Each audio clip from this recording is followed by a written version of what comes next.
we're back. Well, I'm back with another IGTV about type 1 diabetes. And if you haven't watched the first one is about my type 1 diagnosis story. And each IGTV has a blog post that goes into a little bit more detail. It's usually a little more concise because, to be honest, I'm better at writing than I am at speaking. So yeah, the last one was on my type 1 diagnosis story. This one is going to be on accepting a no. So we're going to journey back to when I was little. I would love staying over at friends' houses. I loved being at their house. I loved having sleepovers. That was my favorite thing. And if I asked my mom, more often than not, she would say yes. But she would ask me if my dad were home to go check with him and make sure that he also would say yes. So in this particular time, I remember going downstairs and asking my dad if I could have a sleepover, and he said no.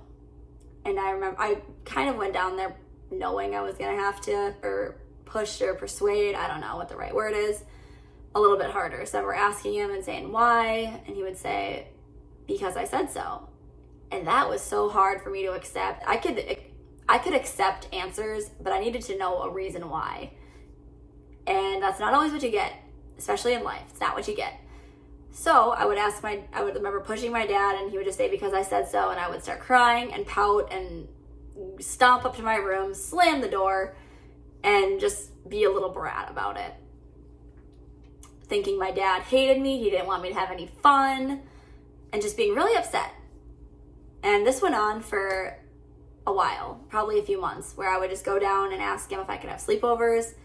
Think if I cried a little harder and pouted a little more, I would get what I wanted. Or maybe if I was calm and asked why, or like, well, are we doing something? He would just say yes. That was never the case. He kept saying no, and I would keep pouting. It wasn't until a few months later that I remember walking downstairs, and at this point I was defeated. I knew that he was probably going to say no because he kept saying no.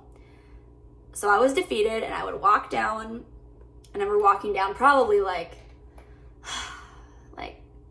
not gonna get a good answer. I know I'm gonna get a no, but I'm gonna ask anyway. So I remember walking down there defeated and asking him, can I have a sleepover? And again he said no. And I remember saying, okay, Dad, and starting to walk away. And then he would call me. He's like, Katlynn, come back here. And we're like turning around like, what now? And he said I could go. And I remember thinking in my head and just being like mind fucked. I'm like, what do you mean I can go? He just said, you can go. And I was like, what? And he asked me, do you know why I'm letting you go? And I said, no. And he said he wasn't going to give me a yes until I learned to accept a no. And it hit me. I was like, wow, okay. And there was a lot of reasons why that lesson was valuable. The main reason is because we may not have control over every outcome. We may not have the answers in that moment as to why we're getting a certain answer, whether it's regarding a sleepover with a friend, whether it's regarding whether or not we're going to get a job, or whether or not it's a lot of decisions that we make, whether or not it's like, why is it not working out with this specific person? Why is this person in my life keep hurting me? Like, it could be so many different reasons. But in reality, we're probably getting taught a lesson. Everything that we go through has a purpose. And don't get me wrong, it can be really hard to understand that purpose in the moment. I know that all too well. And just because we're getting taught a lesson doesn't mean it's not going to hurt. But I learned in that moment that I'm not always going to know why I'm getting the answer I'm getting in that moment, or why certain things happen. But I learned that I have control over how I react to that, and I have control over how I let that affect me. I could have sat there and been upset again and just stomped away and tried to fight it. I could have tried to sit there and fight my dad and ask a million questions and keep pushing.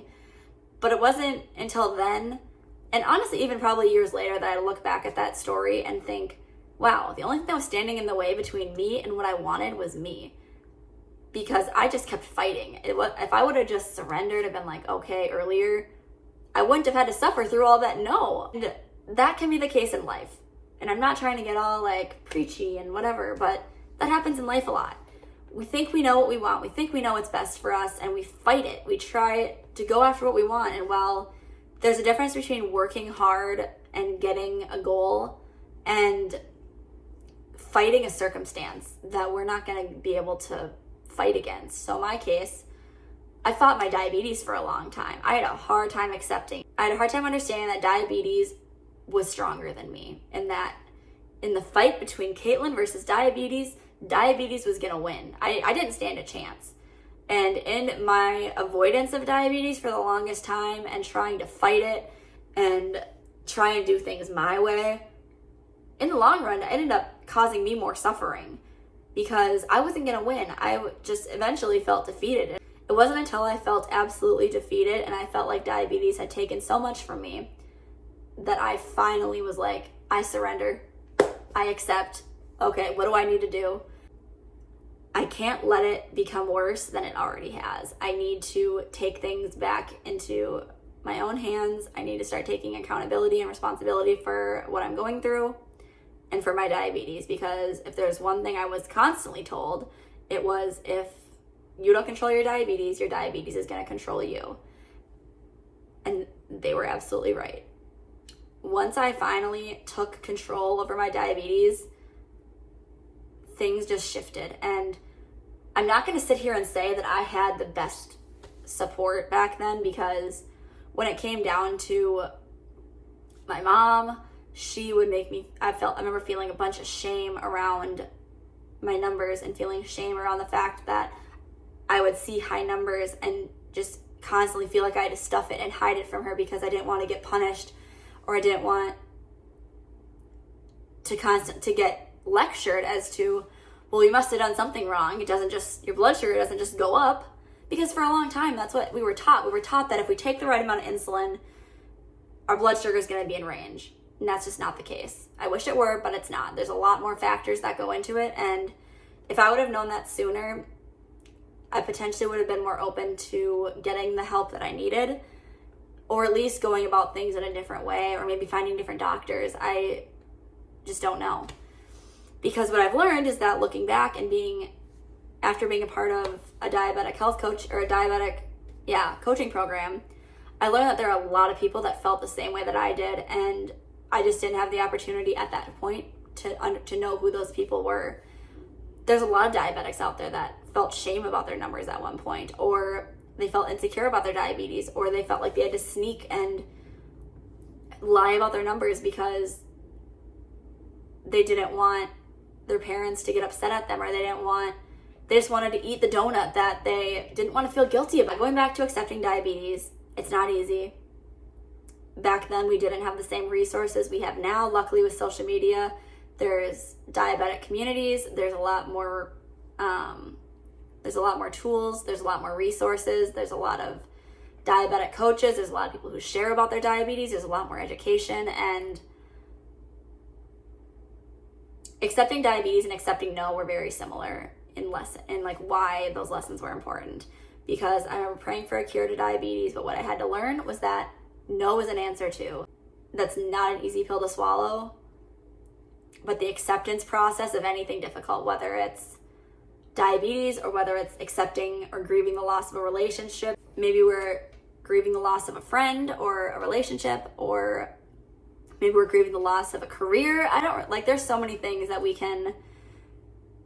that can happen, and we can play the victim and we can not understand why it's happening. But the sooner that we accept it and stop fighting it, a lot of times the plan that we're trying to get directed to is far greater than the plan that we have for ourselves.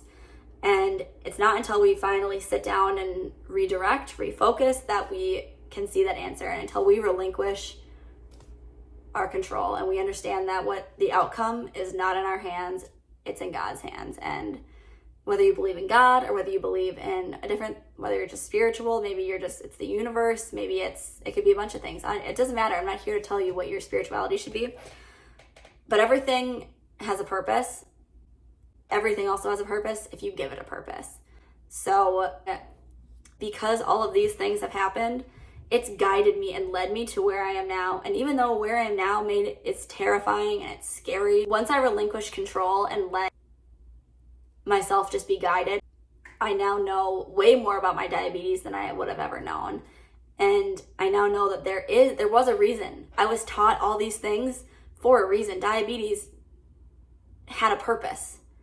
And there's a lot of gifts that have come with being a diabetic. I now have a different understanding of nutrition, and I now know that fad diets they're not right.